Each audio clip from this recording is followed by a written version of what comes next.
이 시간에는 말씀을 같이 읽고요. 우리 권영구 목사님을 통해 같이 설교 말씀을 듣도록 하겠습니다. 넘겨주시겠어요? 하나? 네. 오늘 주일 설교의 제목은 우리 깨어짐을 통해 예수 생명이 나타납니다 라는 제목으로 오늘 말씀을 전해주실 예정이시고요. 고린도후서 4장 7절에서 11절까지 말씀을 본문으로 합니다. 우리 같이 오늘 본문을 한 목소리로 봉독하시겠습니다.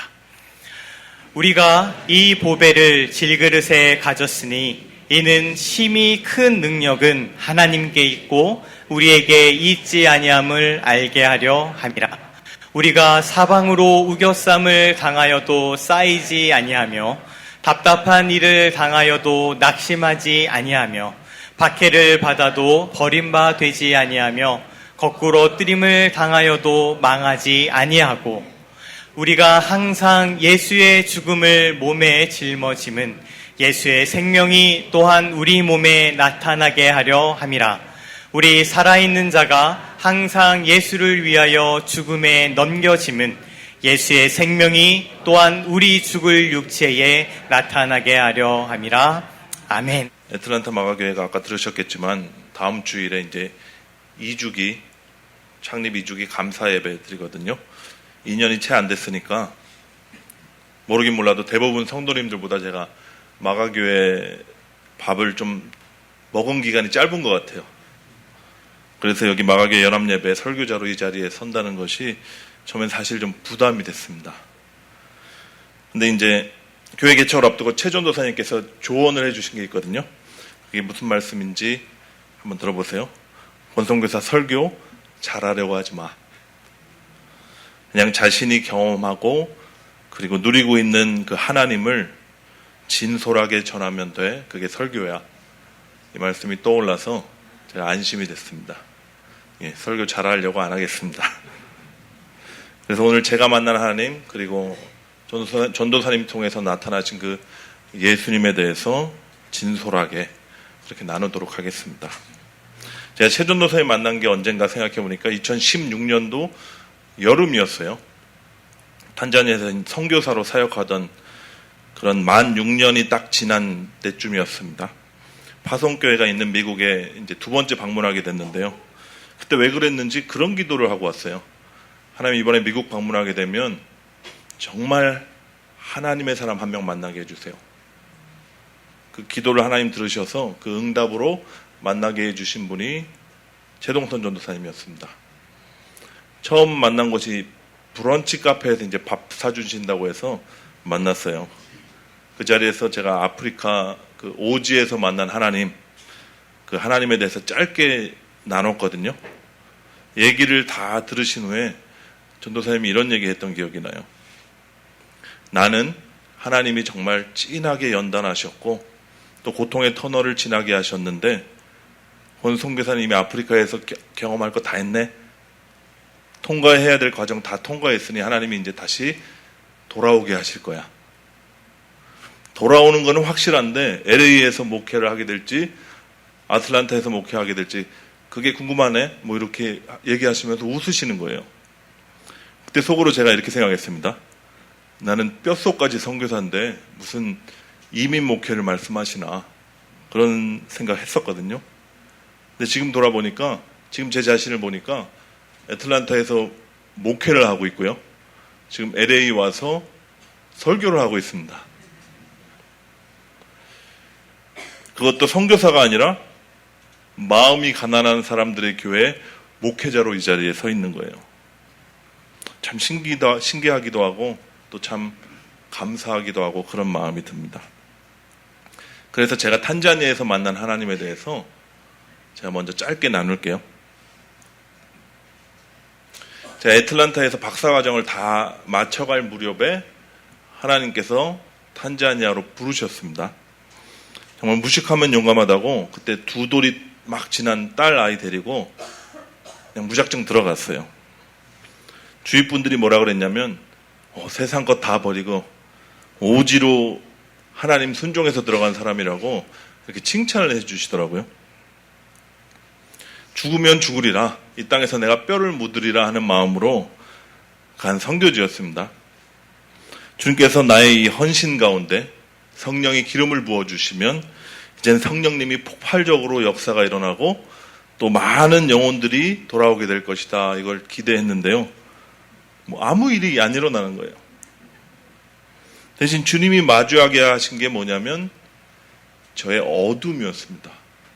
저의 죄된 실존이었어요. 선교지간 첫 해부터 많은 고난과 또 고통의 시련의 시간들을 통과하게 하셨습니다. 많이 힘들 때는 정말 이제 깜깜한 구덩이로 떨어지는 것 같은데, 빨려 들어가는 것 같은데 끝이 없이 침전하는 그런 느낌도 들었습니다. 사방에서 우겨쌈을 당하고 나로서는 도저히 버틸 수 없지 하는 그런 순간이 오니까 이런 생각이 들더라고요. 이렇게 힘든데 어떻게 버텨? 이 정도는 괜찮아 하고 죄를 짓는 거예요. 깜짝 놀랐습니다. 지금 같아서는 제가 제 자신을 아니까 별로 안 놀랄 것 같은데, 당시는 제가 스스로 세상 것 다 버리고 주님을 위해서 헌신한 믿음의 사람이라고 생각했었거든요. 모태신앙으로 태어나서 다양한 일들을 겪으면서 그래도 아프리카까지 순종해서 왔을 정도면 이 정도면 됐지 하는 그런 생각이 있었습니다. 또 주위 분들이 만날 때마다 이런 얘기 하시는 거예요. 선교사님 대단하세요. 어떻게 그렇게 다 버리고 그곳까지 가셨어요? 그때 제가 이렇게 대답했거든요. 저 같은 사람을 아프리카까지 끌고 가신 하나님이 대단하십니다. 말은 이렇게 했는데 은연중에 그래도 나는 좀 괜찮은 신앙인이지 하는 그런 자부심이 있었던 것 같아요. 근데 그런 선교사가 상황과 환경이 딱 나를 옥죄어 오니까요, 스스로에게 명분을 주더라고요. 그리고 다시 죄에 빠지는 거예요. 정말 놀랐습니다. 자괴감을 넘어서 절망감이 들더라고요. 그 깊은 어둠 속에서 이제 제 바닥을 보게 되니까 제 깊은 곳에서 이런 고백이 터져나오게 됐어요. 주님, 저는 정말 아무것도 아닙니다. 주님이 손을 붙들어 주시지 않으면, 주님의 은혜를 거두어 가신다면 저는 바로 추악한 죄인으로 돌아갑니다. 나에게 아무런 소망이 없습니다. 지옥에 떨어져도 가장 뜨거운 곳에 들어가야 될 그럴 놈입니다. 그러니 주님, 나를 불쌍히 여겨주옵소서. 나를 살려주세요. 그랬던 것 같아요. 그때 주님이 이제 감동하시기를 이제 됐다 그러시는 거예요.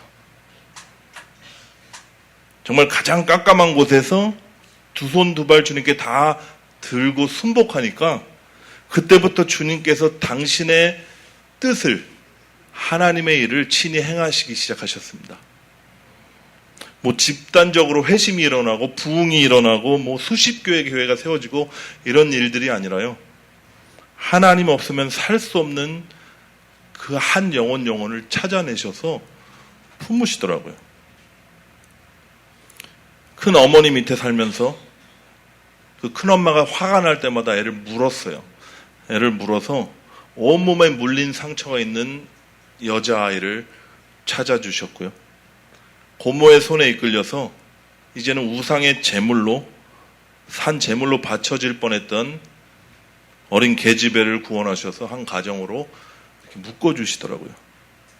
주님의 도우심이 없으면 정말 살 수 없는 고아들 만나게 하시고, 과부들 만나게 하시고, 에이즈 환자들, 그리고 혼자 사시는 노인들을 찾아내셔서 품에 안아주시고 교회로 불러주셨습니다.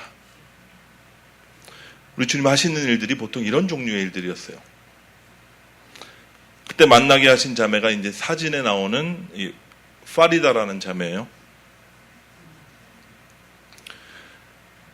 제가 전도사님 만났을 때 이제 이런 얘기를 좀 했었거든요. 파리다 얘기를 했는데, 그때 전도사님께서 하신 말씀이, 다음에 우리 교회 초청하면 꼭 얘기해줘, 그렇게 얘기를 부탁을 하셨었어요. 근데 지금 생각해 보니까 지금 만 9년 반이 지난 이때 이제야 이제 제가 얘기를 하게 되는 것 같습니다. 어려서부터 중증 소아마비를 알아서요, 온몸이 비틀린 채로 굳어져 있었어요. 혼자 입도 못 다물어서 계속 침을 닦아줘야 되는 그런 여자아이였습니다. 20년은 넘게 이제 시커먼 골방에서 누워만 지내고 있는데 정말 처량해 보이기 그지 없었어요. 집이 바로 바다 옆인데 태어나서 바다를 한 번도 못 봤다 그러는 거예요. 그냥 아무도 거기로 안 데려가 주니까요. 그래서 그 얘기를 듣고 제가 한번 차를 가지고 와서 자매를 실어서 바다에 간 적이 있습니다. 평생 처음으로 바다를 보니까 이 자매가 얼마나 좋아하는지 한 20분, 30분을 소리를 지르더라고요. 제가 한두 달에 한 번씩은 꼭 파리다 집에 찾아가서 얘기도 해주고 기도도 해주고 했었는데 그날은 좀 더운 날이었던 것 같아요. 어느 날 딱 그 집 앞에 다다라서 방에 들어가려고 하는데 방이 그날따라 굉장히 칙칙한 거예요. 그리고 왠지 냄새도 더 많이 나는 것 같고 그랬었습니다. 한평 남짓대나 그렇게 어두운 방에 혼자 누워있는 자매를 이렇게 멀리서 봤고요. 얼굴에 파리 몇 마리가 이렇게 붙어 있는 거를 제가 얼핏 보면서 문득 속에 이런 질문이 들었습니다. 하나님 왜 파리다를 창조하셨나요? 온몸이 뒤틀린 채로 누워만 있으라고 이 세상에 보내셨나요? 이게 제 생각 같아서는 이런 대답이 혹시 나오지 않을까 이런 예측을 한 게 뭐냐면 너희들의 사랑을 받으려고 내가 파리다를 보냈다 뭐 이런 대답이라든지 성경에 나오는 것처럼 하나님의 영광을 위해서 내가 파리다를 이렇게 보냈다. 근데 제 속에서 내적인 음성이 강하게 들리는 게 뭐냐면 파리다가 너보다 복을 더 많이 받았다 그러시는 거예요. 깜짝 놀랐습니다. 속으로 막 반문했죠. 아니 파리다가 나보다 복을 더 많이 받았다니요. 이게 말이 됩니까? 저는 이게 멀쩡하게 있고 이 잠에 누워있는 것 좀 보십시오. 근데 그때 이런 말씀을 주시는 거예요. 너는 이 땅에서 복을 이미 많이 받았잖니. 사지 멀쩡하게 건강하게 다니고 공부도 하고 싶은 만큼 다 했고 지금 아프리카 땅까지 와서 나를 위해서 산다고 자유롭게 다니지 않니. 근데 이 파리다는 이 땅에서 받은 게 하나도 없어. 그래서 영원한 삶 가운데 나와 함께 누릴 거야 이런 마음을 주셨습니다. 제가 이 말씀을 전했습니다. 파리다에게도 얘기했고 옆에 어머니가 있었는데 어머니에게도 선포했어요. 하나님께서 지금 파리다가 나보다 더 복 많이 받은 자라고 말씀하신다. 그러니까 어머니도 깜짝 놀라더라고요. 그래서 제가 지혜가 떠올라서 성경을 펴서 거지 나사로와 부자의 비유를 읽어줬습니다. 그러면서 물어봤죠. 부자가 복을 더 많이 받은 것 같냐? 거지 나사로가 복을 더 많이 받은 것 같냐? 거지 나사로다고 이렇게 그렇게 대답하시더라고요. 그러면서 마찬가지로 파리다도 영생 가운데 영원한 삶 속에서는 하나님께 가장 복 많이 받은 자로 그 복을 누리게 될 거야. 이 이야기를 하니까 어머니 얼굴이 환해지시는 거예요. 정말 생전 처음 듣는 얘기였거든요. 20년을 넘게 딸을 보살피면서 왜 나에게 이런 시련이 오나 원망하면서만 살았는데 정말 단 한 번도 생각해 본 적이 없는 말씀을 하나님이 주시는 거였습니다. 제가 그때 약속했죠. 내가 매주 차를 가지고 와서 너를 실어서 같이 예배를 보게 할 거야. 그리고 그러기 위해서 내가 교회를 시작할 거야. 담대하게 그렇게 선포했습니다. 이렇게 교회가 시작됐고요. 파리다는 개척 예배 이후로 한 번도 교회를 빠질 수가 없죠. 제가 싫고 오니까. 그런 교인이 됐습니다. 저는 아직도 스스로에게 계속 질문해요. 하나님이 왜 이 자매가 나보다 복을 더 많이 받았다 그러시나? 그동안 제가 생각한 화두는 영생이었습니다. 이 땅에서의 삶은 찰나인데 영원한 삶 가운데서 영원히 주님을 알아가며 그분의 사랑을 입는 것이 가장 큰 복이지 이렇게만 생각했어요. 근데 이번 설교를 준비하면서 또 다른 더 중요한 의미를 제가 하나 발견했습니다. 뭘까요? 궁금하시죠? 네. 궁금한 건 좀 뜸을 들여야 제 맛이라서 파리다가 저와 여러분보다 더 복을 많이 받은 이유가 뭐냐? 잘 들어보세요.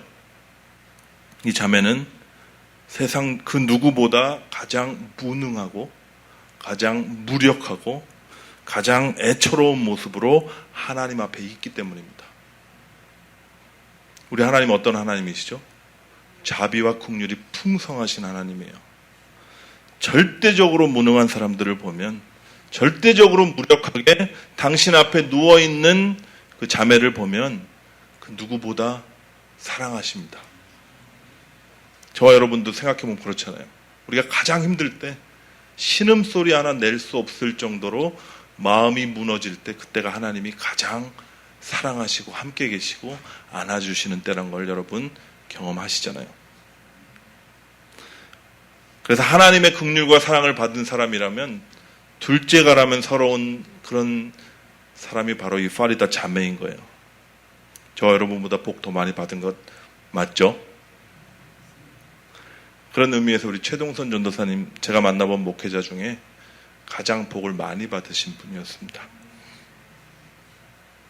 가장 그 약한 자리에서, 가장 가련하고 애처로운 자리에 우리 주님 찾아오셔서 긍휼을 베풀어 주셨으니까요.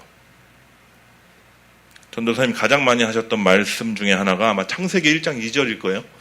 땅이 혼돈하고 공허하며 흑암이 깊음 위에 있고 하나님의 영은 수면 위에 운행하시니라. 우리가 땅의 먼지로 지음받았거든요. 근데 우리의 모두의 실존은 흑암이며 어둠이며 공허다. 이 어둠은 빛을 담는 그릇이고, 이 혼돈은 하나님의 그 질서를 세우는 공간이며, 공허는 그분의 충만히 임하시는 곳이다. 이 말씀처럼 전도사님은 빛 대신 그리스도, 그 생명의 말씀이 충만하게 거하는 보배를 담은 질그릇이셨습니다. 그런 삶을 사셨어요. 오늘 서두에 읽은 본문 말씀 제가 다시 읽겠습니다. 우리가 이 보배를 질그릇에 가졌으니 이는 심히 큰 능력은 하나님께 있고 우리에게 있지 아니함을 알게 하려 함이라. 왜 하필 질그릇일까요? 그래서 금값도 많이 오르는데 금그릇이면 얼마나 좋습니까? 사람들이 막 우러러보면서 부러워하면서 또 찾아올 거 아니에요. 전도가 절로 될 거 아닙니까?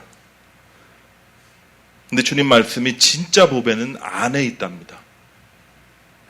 그 보배가 뭐죠? 금보다도 은보다도 다이아몬드, 아니 이 세상 모든 만물을 다 합친 것보다도 더 가치 있는, 무엇과도 바꿀 수 없는 진짜 보배, 우리 예수 그리스도이십니다. 여러분, 세상 억만금을 준다 해도 죽으면 무슨 소용이에요? 가장 중요한 것이 뭔가요? 생명이에요. 근데 이 생명이 우리 안에 담긴 겁니다. 100세 시대에 100년을 건강하게 장수하는 그런 수준의 생명이 아니라 영원한 생명, 영원이라는 시간 동안 하나님을 맛보고 누릴 수 있는, 그분과 하나됨을 누리는 영생입니다. 근데 이 생명이 나타나려면, 그래서 우리에게 생명 그 노릇을 하려면 우리가 어떻게 돼야 하나요? 그릇이 깨져야 돼요.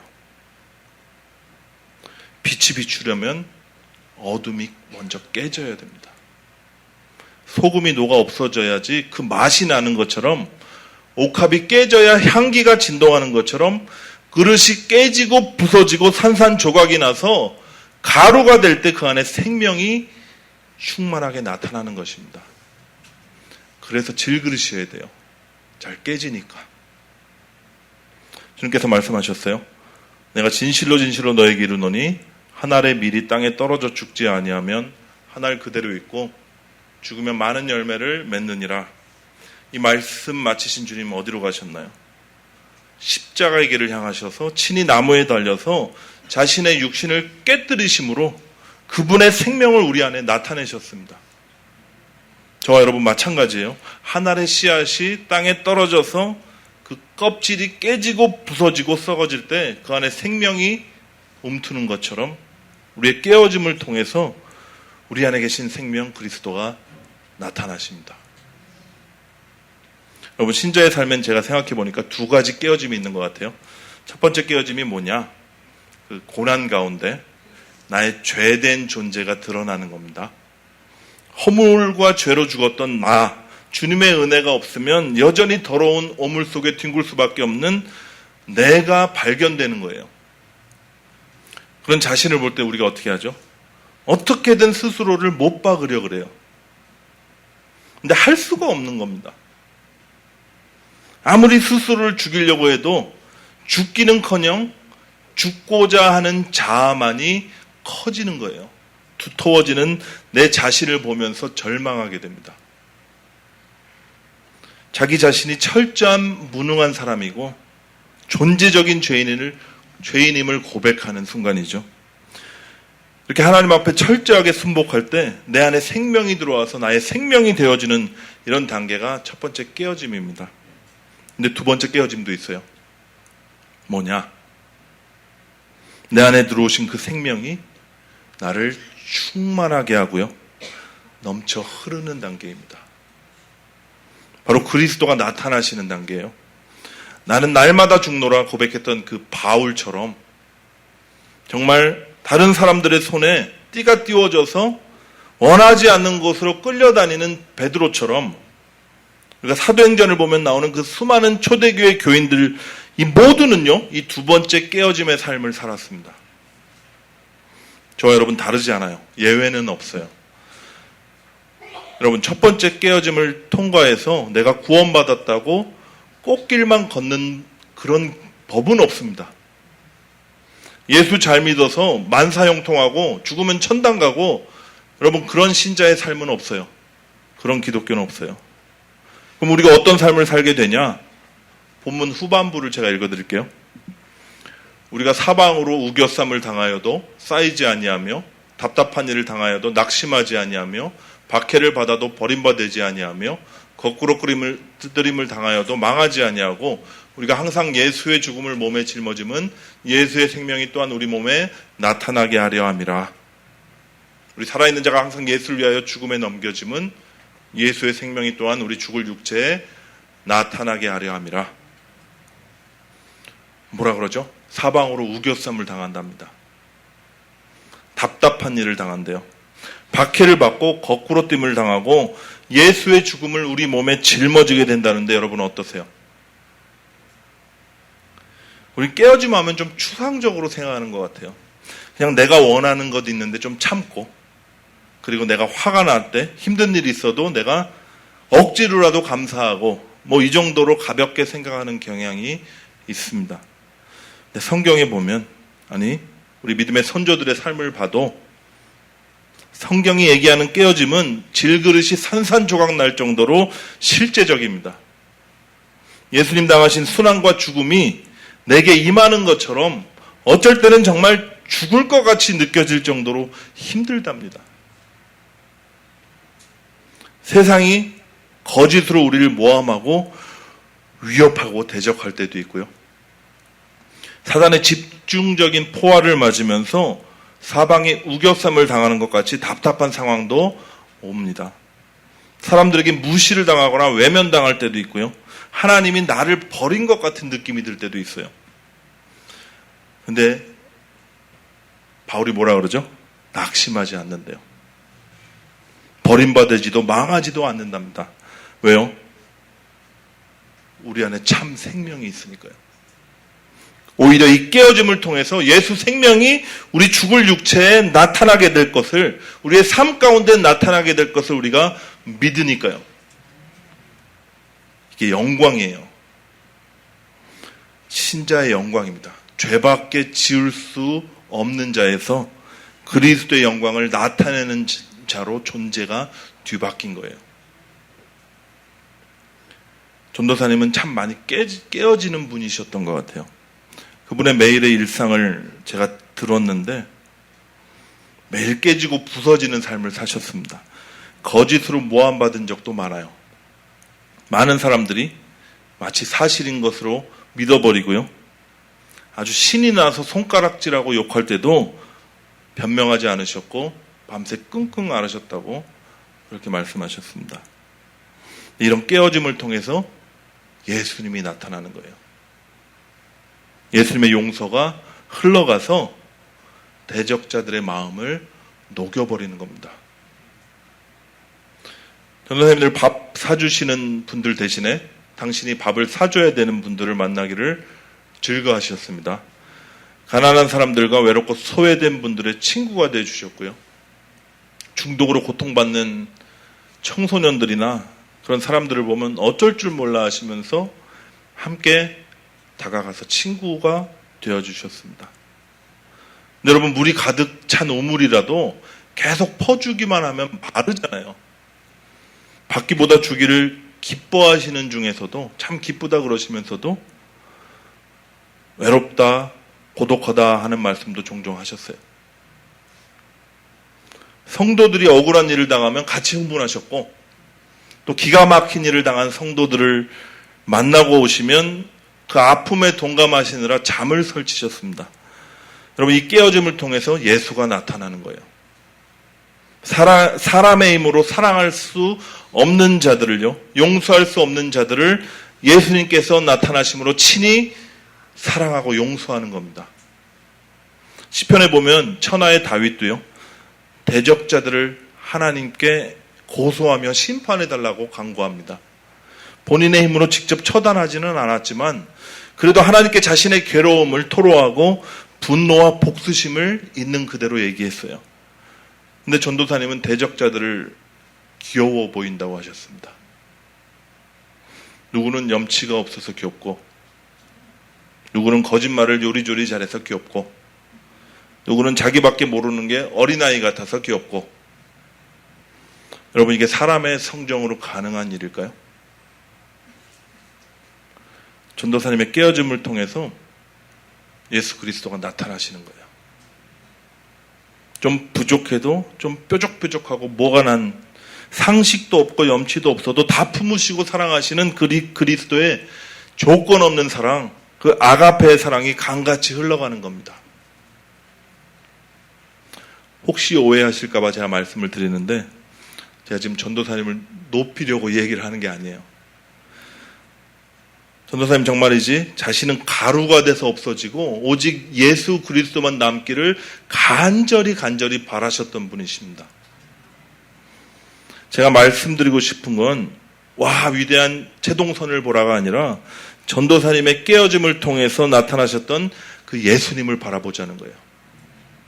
그분이, 그 예수 그리스도가 나타나실 때 어떤 일을 행하시는지, 그리고 그분의 성품이 얼마나 따뜻하고 또 아름다우신지 우리가 보자는 거예요. 그리고 저와 여러분의 삶 가운데서도 반드시 나타나실 그 예수님을 기대하자는 겁니다. 동일하신 예수님께서 반드시 나타나실 거예요. 우리가 정신없이 살고, 우리가 왜 내 일상은 이렇게 정말 매일 무료할까 투덜대면서 살고, 정말 어떻게 사는지 이렇게 사는지 모르고 지나가는 그 중에서도 우리는 서서히 깨어지고 그리스도는 나타나실 겁니다. 나를 믿는 자는 성경의 이름과 같이 그 배에서 생수의 강이 흘러나리라 주님 약속하셨어요. 자, 여러분에게 묻습니다. 여러분의 삶 가운데 생수의 강이 흘러 넘치시나요? 대답이 없으시네요. 여러분 주변에 생수의 강가에서 목을 축이고 또 살아나는 역사가 일어나나요? 주위 분들이 마치 시냇가에 심은 나무처럼 막 싱싱하게 푸르게 자라고 있습니까? 자신이 없는 표정들이신데 저도 솔직히 자신 없어요. 근데 안 그렇다면 이유가 있습니다. 이유가 있을 거 아니에요. 배가 깨지지 않아서 그래요. 우리가 여전히 내 배를 섬기고 있기 때문입니다.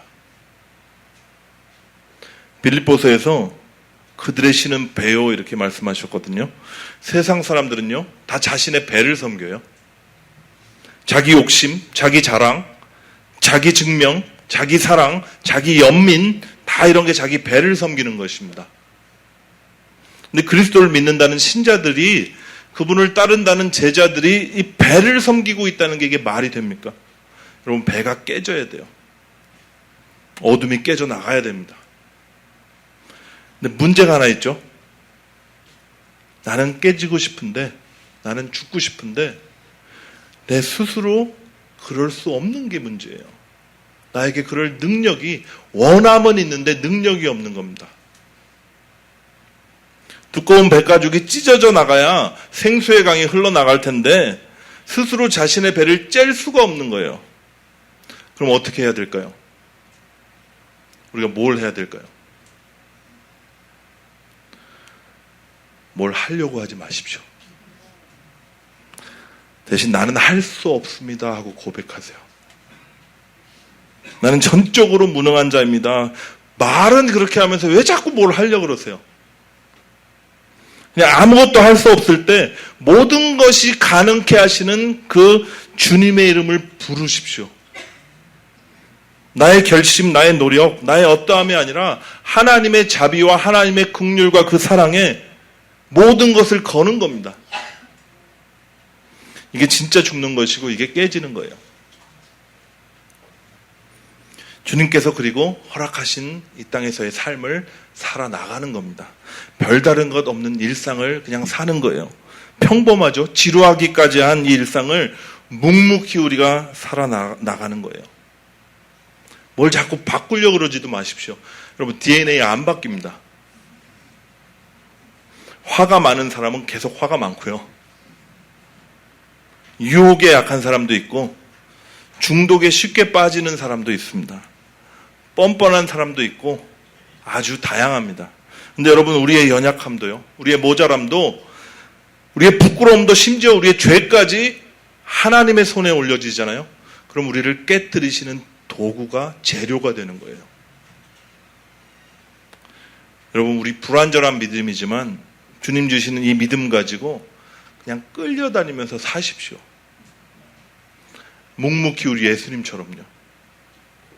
그러다 보면요, 언젠가 욕하면 욕먹고, 거짓으로 모함하면 변명하지 않고, 한쪽 뺨을 치면 다른 뺨도 돌려대는, 그렇게 살고 있는 여러분 자신을 발견하게 되실 거예요. 아, 이건 내가 아닌데? 예수님이 나를 통해서 나타나시는구나. 이런 생각이 드실 때가 올 겁니다. 여러분, 이렇게 깨어져 나가는 사람들의 모임이 바로 교회입니다. 주님 허락하신 연단을 통해서 우리가 모두 깨어지고 있는 과정에 있는 거예요. 그러니까 얼마나 뾰족뾰족하고 못생겼겠습니까? 뭐가 나고 어디 심하게 깨지잖아요. 그러면 그 부분이 아주 날이 서가지고 날카롭기까지 해요. 근데 이런 깨진 돌들이 모이는 곳이 바로 교회입니다. 우리 식으로 표현하면 마음이 가난한 사람들의 모인 공동체입니다. 전도사님께서 개척을 앞둔 저희 애틀란타 마가교회 위에서 충고를 하나 해주셨거든요. 저희뿐 아니라 모든 마가교회 교인들, 우리 모두에게 주신 말씀이라 생각돼요. 제가 나누겠습니다. 직접 해주신 말씀인데 이런 말씀이었어요. 앞으로 교회하면 좋은 교회 되려고 하지 마. 칭찬받는 교회 되려고 하지 마. 그러면 벽돌만을 환영하게 돼. 뾰족하고 모난 돌, 깨지고 못생긴 돌들은 은근히 밀어내고 배척하게 돼. 그렇게 되면 교회는 타락하는 거야. 교회는 돌들이 모여야 돼. 여러분, 뾰족뾰족한 돌들이 모이고요. 또 이리저리 못생긴 돌들이 모여서 쌓이면 어떤 모양일까? 제가 아주 좋은 예를 하나 찾았습니다. 이게 뭘까요? 그 올레담이라고 부르는 제주 돌담이에요. 여기저기 틈새 보이시나요? 잘 안 보이시면 다음 사진 보면 틈이 큽니다. 이 올레담의 틈을 뭐라고 부르냐? 아주 멋져요. 바람길 또는 숨구멍이라고 부른대요. 보기에는 구멍도 많고 엉성한데 이런 돌들 사이에 이 틈새가 담을 더 튼튼하게 만들어준다 그래요. 여러분, 벽돌로 짓고 틈을 다 시멘트로 메꿔버리면 정말 튼튼해 보일 텐데 세차고 거센 바람이 불면 이 바람길이 없으면 다 무너져 내린대요. 왜냐하면 모든 바람의 저항을 다 돌들이 다 받아야 되니까요. 여러분, 성경에서 이 바람을 주로 성령에 비유합니다. 아니, 비유가 아니라 그 히브리어로 루하흐 그러죠. 루하흐. 헬라어로 푸뉴마라고 하는 것이 바로 바람이라는 뜻이고 숨 이런 뜻이고 성령이에요. 성령께서 이 바람길을 자유롭게 운행하시면서 그분의 일을 하십니다. 저는 돌들이 모이면 이렇게 서로 부대끼면서 깎이고 둥글둥글해지는 줄 알았어요. 근데 그게 아니더라고요. 여러분 경험해봐서 알잖아요. 내 자신만 봐도 이게 부딪히고 깎이면서 네모 반듯한 벽돌이 됐나요? 아니 더 깨지고 더 날카로워집니다. 상처와 아픔이 있으면 또 더 날이서요. 근데 이게 하나님의 목적이랍니다. 저는 또 이 빈 틈새를 보니까 주님께서 이 틈새를 그리스도의 사랑으로 매지로 잘 메꿔주셔서 단단하게 쌓아주시는 줄 알았어요. 근데 그것도 아니더라고요. 보시면 아시겠지만 틈새가 그대로 있잖아요. 그냥 서로 부대끼면서 서로 찌르고 그러면서 우리가 그리스도의 십자가를 통과한 사람이니까 미워하지는 않는 거예요. 한 아버지를 둔 가족이니까 꼴배기 싫어도 버리지는 않는 겁니다. 또한 성령께서 바람기를 통해서 운행을 하시면서 사랑의 띠로 묶어주시니까 그냥 같이 가는 거예요. 여러분 이게 교회입니다. 서로 찌르고 부대끼면서 더 깨지고 부서져서 그리스도만 남을 때까지 우리는 함께 가는 겁니다. 여러분 옆에서 가장 많이 찌르는 사람이 누구시죠? 교회 식구들 아닌가요? 그럴 때 에이 교회 사람들이 더 안 해. 목사, 장로, 집사가 더 안 해. 이렇게 욕하면서 떠나지 마시고 한번 이렇게 생각해 보세요. 이분은 하나님이 나를 깨뜨리고 찌르고 부서뜨리기 위해서 보내신 누구? 네 글자. 예. 전도사님 책을 많이 안 읽으셨군요. 예. 평생 왼수가 아니라 천생연분이다. 믿으십니까? 저는 우리 모두가 이런 올레담 같은 교회가 됐으면 좋겠습니다. 규격화된 벽돌만을 요구하는 세상 속에서 얼마나 답답하셨나요? 숨통을 트일 그 짬이 없는 그런 세상 가운데서 얼마나 힘드셨나요? 여러분 빨리 하늘에 닿을 만큼 높이 쌓는 것이 이 세상의 목적이에요. 성경에서는 뭐라 그러냐? 바벨이라고 그럽니다. 이런 바벨들 사이에 이제 모난 돌들이 이제 듬성듬성 대충 쌓여있는 돌 무더기들이 하나씩 생기기 시작한 거예요. 이것이 바로 그리스도의 교회입니다. 근데 이 교회들 안에는 자유가 있어요. 서로 사랑하고 이해하는 용납이 있습니다. 아무리 무너뜨리고 밟아도 옆으로 퍼져나가는 생명이 있어요. 우리 모두 이런 작은 무더기들, 제주 돌담과 같은 그런 교회 됐으면 좋겠습니다. 크고 멋지고 대단해 보이지는 않지만 벽돌만을 요구하는 이 세상 가운데서 정말 숨을 쉴 수 없는 사람들이 와서 숨통이 트이는 그런 교회 되시기를 축복합니다. 외롭고 소외된 이들이 모여서 함께 울고 웃으면서 가족같이 따뜻한 그런 느낌을 받는 교회. 급변하는 세상 가운데 학교에서도 집에서도 자신들의 속을 터놓을 수 없는 우리 아이들이 좀 숨 쉴 수 있는 그런 피난처 같은 그런 교회가 우리 모두가 되었으면 좋겠습니다. 주님께서 저희 아틀란타 마가교회 사명을 주실 때 처음 이제 지부교회를 개척하라는 그 말씀을 주실 때 최전도사님과 저에게 동시에 주셨거든요. 그때 둘이 너무 좋아서 껴안고 막 울었습니다. 근데 그때 전도사님 마지막으로 주신 말씀을 제가 나누고 이제 설교 마치도록 하겠습니다. 이런 말씀하셨어요. 교리, 전통, 그딴 게 뭐가 중요해? 그냥 교회는 사랑받고 살아가면 되지.